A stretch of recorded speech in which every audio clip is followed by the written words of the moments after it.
All right, we're live. Welcome in. I'm gonna be brutally honest. There is not one fiber of me, one bone in my body that wants to fucking talk about that baseball game right now. That was so disgusting, so gross.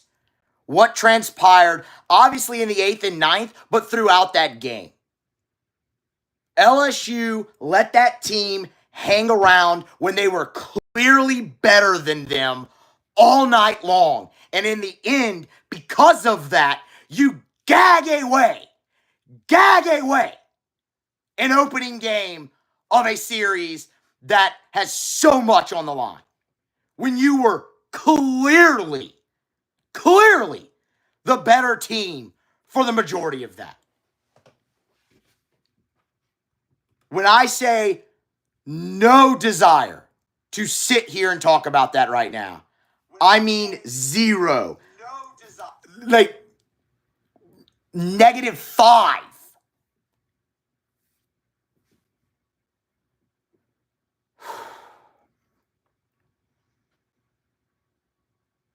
That is just wholly unacceptable. To be up 4 runs in the 8th inning and lose a game. You scored 7 runs on a Friday night in the SEC and you lost. And that can never happen. Ever. Especially with the way you were pitching the baseball coming into this. That is one reason we liked LSU in this series. I no longer like LSU in this series. It has changed. You win one game and you try to go sweep Ole Miss at home. That's your path right now. That's it. You've burned Little, you've burned Herring, and you gagged it away. Maybe they'll prove me wrong. Maybe. But I'm not counting on that right now. You try to win one game, and then you come home and you try to sweep Ole Miss. That's your path to 13 wins right now.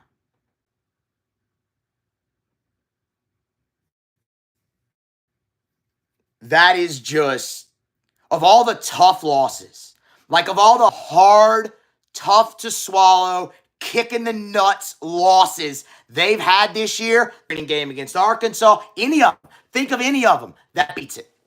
That beats it. You were up 4 runs in the 8th inning. 4 runs. You were in trouble in the 7th, and you credit Little. He made a great pitch, got the fly out, got you back in the dugout, and bam, your friggin' lineup responds. They get you the 2 insurance runs. You manufactured one beautifully,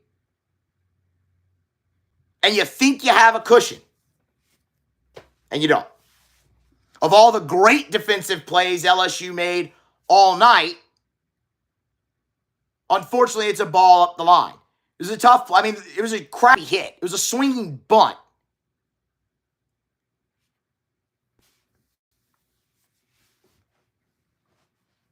They blew it. They blew that.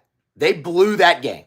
Alabama, LSU lost it. Make no mistake about it. I don't normally want to take something away from a team that's out there playing hard, but LSU lost that game. Alabama did not win it.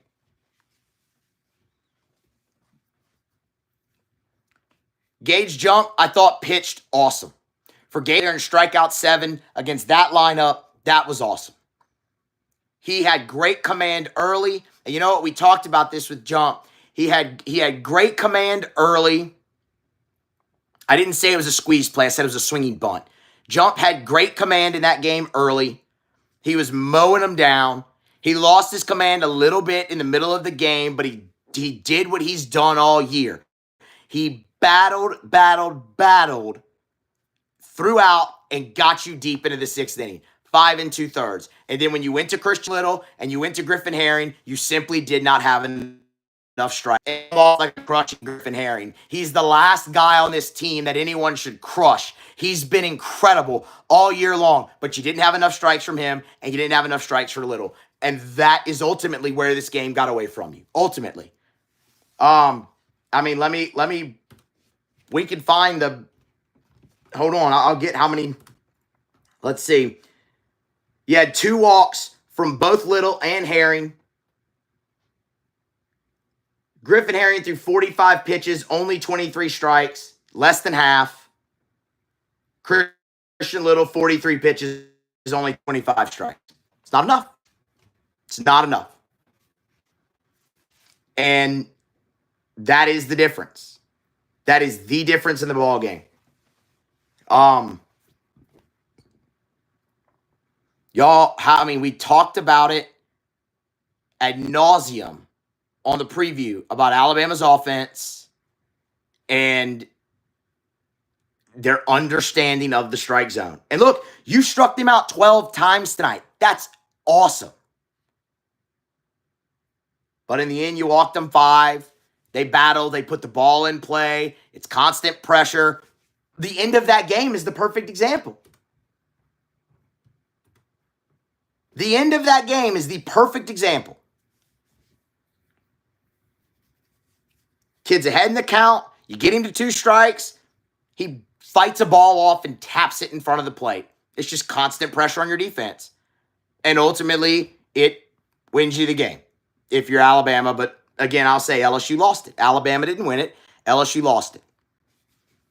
I could sit here and we could go through all the different scenarios. There's just nothing. There's nothing else to say other than LSU lost that game and gave it away. They blew it. They absolutely blew it. I see a lot of y'all talking about if Tommy White would have just touched third base. Sure, fine. You scored 7 runs on Friday night in this league on the road. I don't give a damn. You cannot lose that game. You were up 4 runs in the 8th inning on the road on Friday night, and you blew it. I don't give a damn about Tommy White missing third base in the 2nd fucking inning.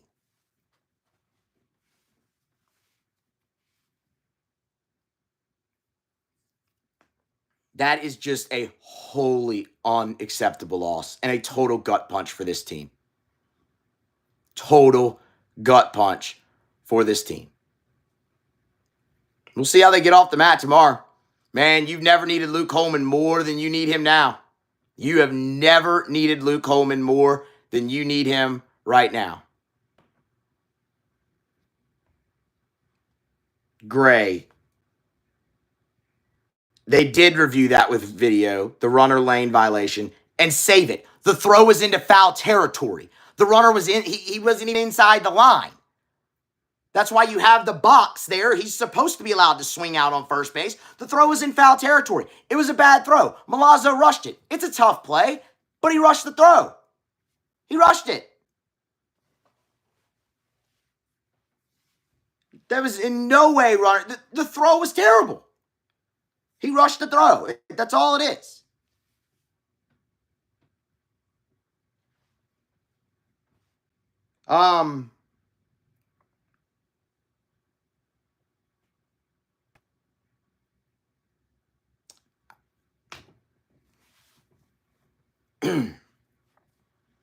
Just, man, that's brutal.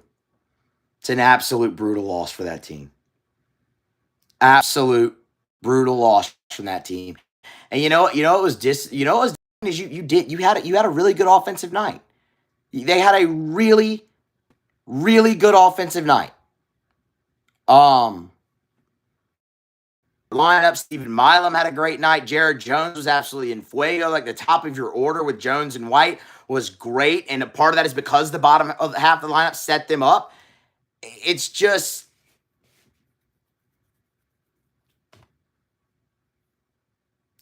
very, very, very disappointing. Who are you asking about? I said, why pull him? Who? I didn't see your first comment. Why pull jump? Third trip through the lineup, most likely, is Jay's thinking there. It was against the lefty. Well, that was surprising. They went to Little, but look, Little got 1 pitch, 1 out. Like that move worked fine. That he was at 95 pitches. Parker G, I get it. He could have gone much further. You've seen him go over 100. It had to have been a matchup thing. That was the kid. That was Hamiter, right? Wasn't that was that Hamiter or was that Hodo? Here, hold on. Let's find it. That was the 6th inning. That was it was Hamiter. Hamiter's the kid that took him off the wall in the 3rd inning or whatever it was. 2nd inning. So it was just that. There were third try for you. And it's because you did not get enough strikes from your bullpen, both Little and Herring. Like, it's hard for me to sit here and say, LSU didn't pitch well tonight. Gage Jump pitched well tonight. LSU did not pitch well tonight. Is a lot of the problems you had seen from them early in the year. A lot of the problems you had seen for them earlier. And, 2 outs, 2 out base runners, walks, free, all that.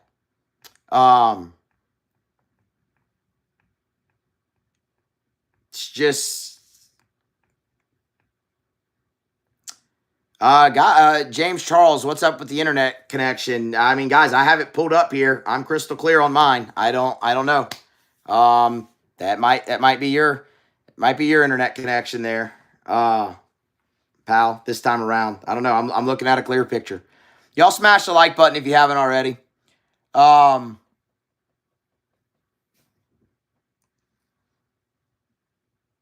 I had somebody ask on Twitter, we could talk about this if you really want to talk about a decision. Not going to Herring to start the 8th inning. I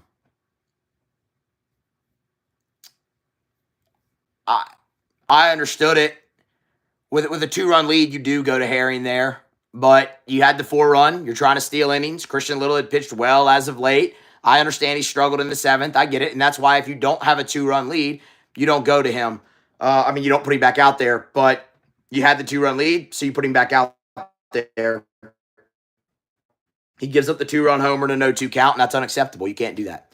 You have to execute better. You absolutely have to execute better. Seth Rushing, let me find that. If they win tomorrow, who do you think they throw on Sunday to give them a chance? I think LSU's best case tomorrow, to win, would be somehow to not use Nate Ackenhausen. Like, if you could go Holman, some combination of Holman, Guidry, Hurd, Lure, Ulloa, have some of those guys step up and then be able to have Ack, that's what you do. The thing with Sunday is Ben Hess is not good. He's got good stuff, but think back to the example we used on the preview. And if you didn't see the preview, this is what we talked about with him.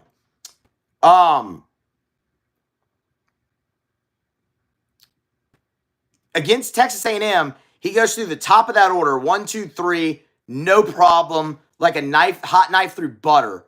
Comes back in for the bottom half and gives up a 5 spot. That's just one example. That's been his deal all year. LSU can hit him, especially if they have offensive production like they had tonight. Like at one point tonight, LSU was 7 for 8 in advancement opportunities early in the game. LSU did a great job moving the ball, moving the offense. That's why I'm saying when people are asking about Tommy White touching third base, I don't care. You scored 7 runs on Friday night. I don't care. You should have won. You had a 4-run lead with 6 outs to go. That's where you lost it. We've seen them lose this game plenty. We've seen them lose this game plenty this year. Why this one hurts so bad for them, and I'm sure for all of you watching, is because they had been playing better up to this point. They had won the tipping games up to this point. Throughout the night on Friday, tonight, LSU won the tipping points in the game, except for in the 8th and 9th innings. All right, now the internet connection's screwing up there. But I will also say the stream itself is not on internet. It's on 5G+. So that's real confusing.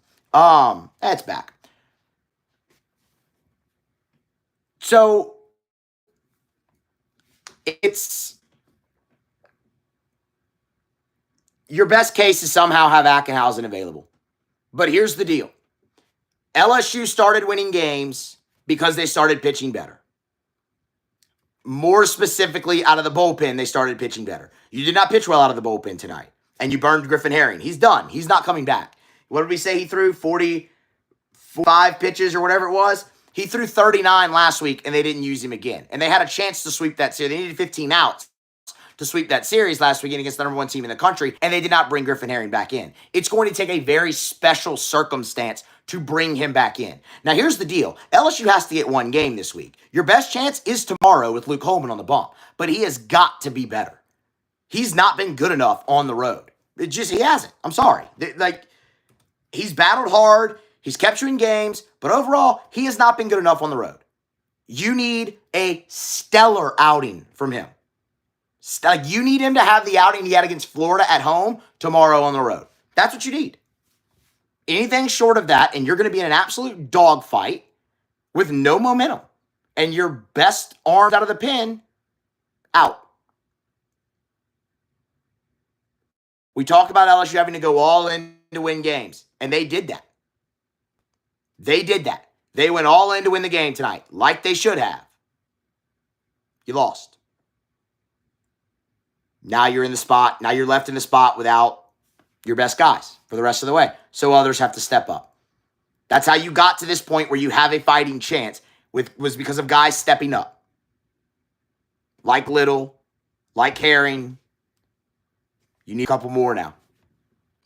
Guidry, Lure, Hurd, Ulloa, Dutton, all those guys have to step up for you the rest of the way this weekend. You have to get one. You have to get one. Because if you don't, you have to sweep Ole Miss and then make some type of run in the SEC tournament.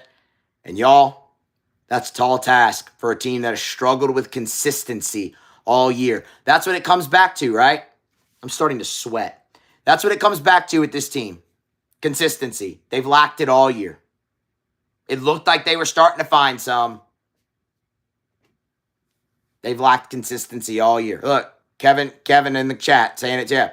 This team, yeah. Sambo, spare me the Travinsky shit right now. They scored 7 runs on Friday night on the road and lost. And by the way, he drove in one of those runs with a sac fly.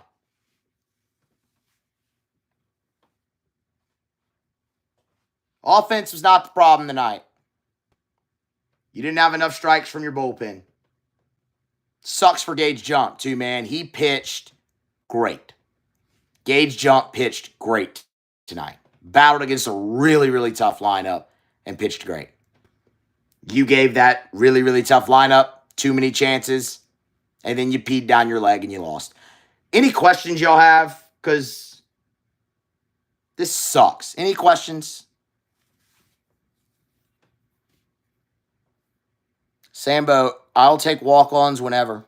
I love walk-ons. It's very delicious. I spent an inordinate amount of time there in college. Every Thursday night, actually. So much that I got invited to their staff Christmas party. It was a great time. Me and a couple buddies. Fantastic night. So I love that place. No, I don't. I don't think Jay pulled Jump too early because here's the thing. He wasn't coming back out for the 7th inning. Like, even if they let Gage Jump pitch to Hamiter and he gets him out, he's done anyway. He's done anyway. He's not bringing him out for the 7th. So, it's a moot. And Little came in and got the out. He came in and got the out. Like, that's the situation, y'all. By the time this thing went off the rails for LSU, Jump wouldn't have been in the game anyway. So, I want to talk about this. I saw somebody ask why Little before Jump. Excuse me, why Little before Herring. I have a thought. Who asked that? That was early in the show. If you're still watching, thank you for the question. If not, sorry. I have a theory on that. We've talked a lot this year with Herring about, was that you, Sambo? Whoever, here. I think it's the same thing they did last week with Ulloa. Remember, they pulled Jump, brought in Ulloa, and then went to Herring. I think they really like him. They like having a bridge, but I think they like having Herring after a righty. Because he's just such a he's such a different look. He's a different look than anybody on the team, but him and Jump they're similar. They're both predominantly fastball slider, although Jump's really started mixing in the curveball and even the change a little bit more here down the stretch. But both left-handed, both kind of a herky-jerky motion with the arm. They are similar. Both fastballs, 92, 94, slide, all of that. So to bring in the righty, power righty like that before and then go, it's just a different look. It's like using him after Holman or after Skeens last year. I think that's honestly why. And I had no problem. I had no problem with Little, with how he'd been pitching. He just, and I don't think Little, he didn't start off bad. He just lost command of the zone. And then so did Griffin Herring. And that is the difference in this ballgame, is you did not get enough strikes from your bullpen, and you scored 7 runs, which is enough to win on Friday night on the road, and you wasted a great start from your starter. That's what it is. And you made great defensive plays throughout the night, and then at the end, when you really needed a great defensive play, you threw the ball up the line. That's it. That's it. Like that's all I got.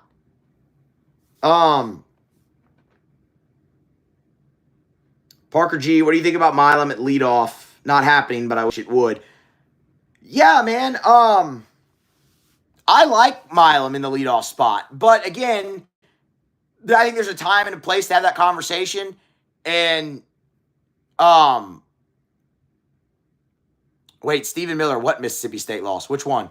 They lost twice. And I don't think the time and the place for that is after Tommy White and Jared Jones had the nights they did at the top of the order. I mean, you even got them run scoring opportunities, and that was partly because of guys like Milam getting on base and things like that at the bottom of the order, and Kling wearing 2 pitches, having the infield single. So I like that idea, yes. I thought Milam was great. I thought Milam was great in in the leadoff spot when they tried him earlier, but time and place, he could fit in there, of course, one day. Wait, the epic loss when we blew a 9-run lead. Wait, this year? They won the game, they had the 9-run lead. 9-8. Are you talking about a different year? But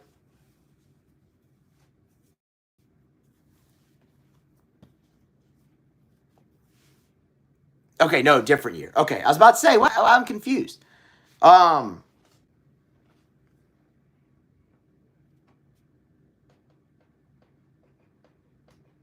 It's just, that was... Oh, the Sunday loss last year against State. Yeah, damn it, Steven, why'd you bring that up? That sucked. Oh, yes, that Mississippi State loss was terrible. But, I mean, in terms of this year, I think this is their worst loss of the year so far. You got a 4-run lead with 6 outs to go. That's hideous. Like, that's just hideous. There's no other way to put it. But yeah, that State loss last year. Oh God, thank God we weren't doing live streams then. I was in a. Cause that was right after they had lost the series on the road at Auburn. Yeah, that was rough. That year ended great though, didn't it? That was fun.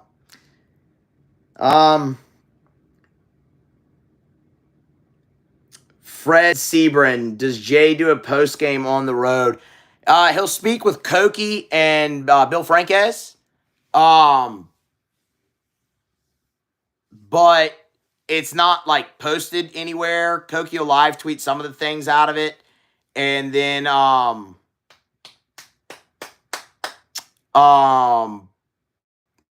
have the quotes in his story. So y'all go read Koki's stuff, man.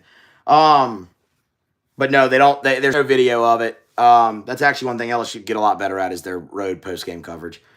Like the fact that Jay doesn't do a post-game interview on the radio on the road when every other coach does, that's a problem. Like that, you can produce that. You can make that happen.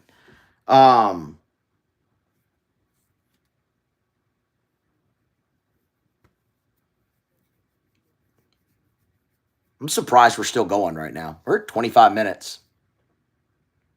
All right, guys. Well, tomorrow hopefully is better.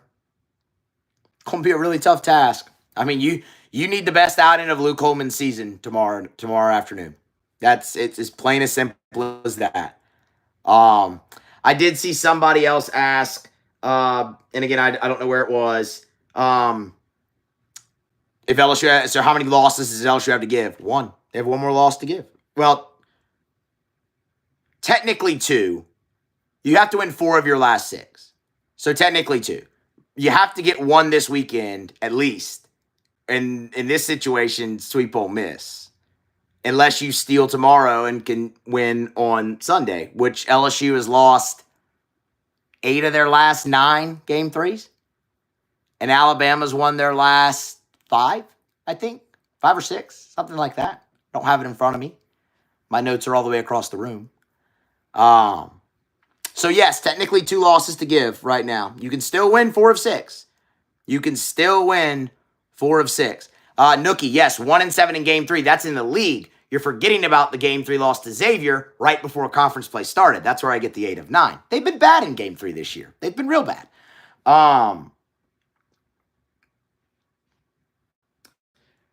Llama Lance asks if I think the Bama players will touch up Holman that have seen him last year. There's not many left. That's the thing. Alabama replaced just about their entire starting lineup from last year. Like Hamiter was on the team last year, so that could be one that for sure. I mean, sure, the guys that have been there, but the majority of them haven't been there. So they had to replace a lot. What I'm more interested in is his emotions. Can he keep his emotions in check? Because he's been great at that all year, but can he do that in this? This will be the ultimate test of that. Now, especially with so much on the line. There's a lot on the line tomorrow, y'all. I don't have to tell y'all. There's a lot on the line tomorrow.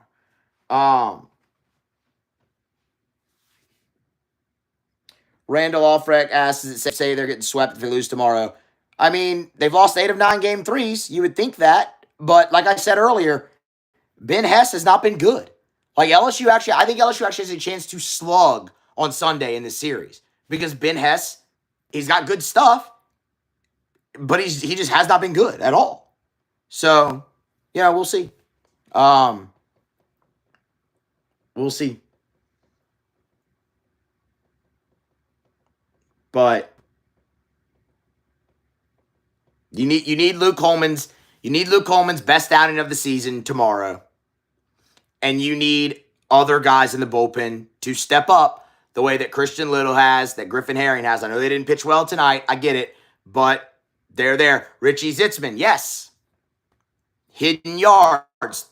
The balls to the backstop. That's been a problem all year for this LSU team, regardless of who's been behind the plate. Regardless. I'll sit here and tell you, Alex Milazzo is the best defensive catcher on this team. He has also struggled with letting balls back to the backstop.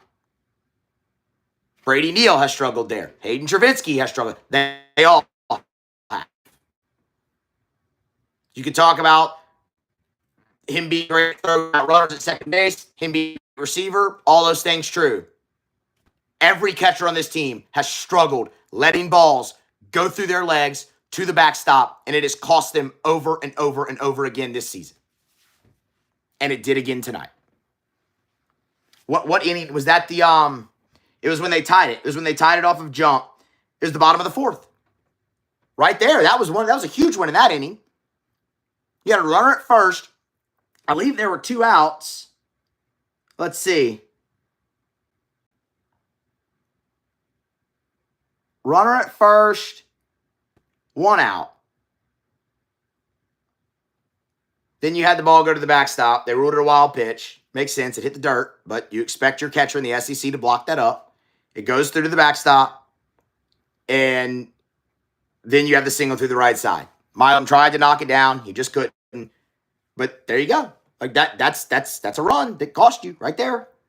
By the way, that single was in a 2-0 count. I mean, it's just, but Jump pitched well. I don't want to take it away from Jump. Like Gage Jump gave you exactly what you needed from him. This is very similar to last week because you're facing such a great offense. The onus is on your bullpen. Jump pitched well. You were in the game when he left. Hell, you were winning the game when he left. You got the timely hits when you needed it late. Your bullpen couldn't hold the line. They didn't throw enough strikes, and you lost. All right. I'm tired of talking about it. Y'all smash the like button on your way out. I appreciate everybody for being here tonight. This was an absolutely zero fun show to do. There was freaking nothing enjoyable about this. I hated all 30 minutes of this, but I loved that all of you are here. Thank you for that. That's the only good thing. Y'all smash the like button on your way out. Get subscribed if you haven't already. And we will do this again tomorrow. And hopefully it is after an LSU win. Good night.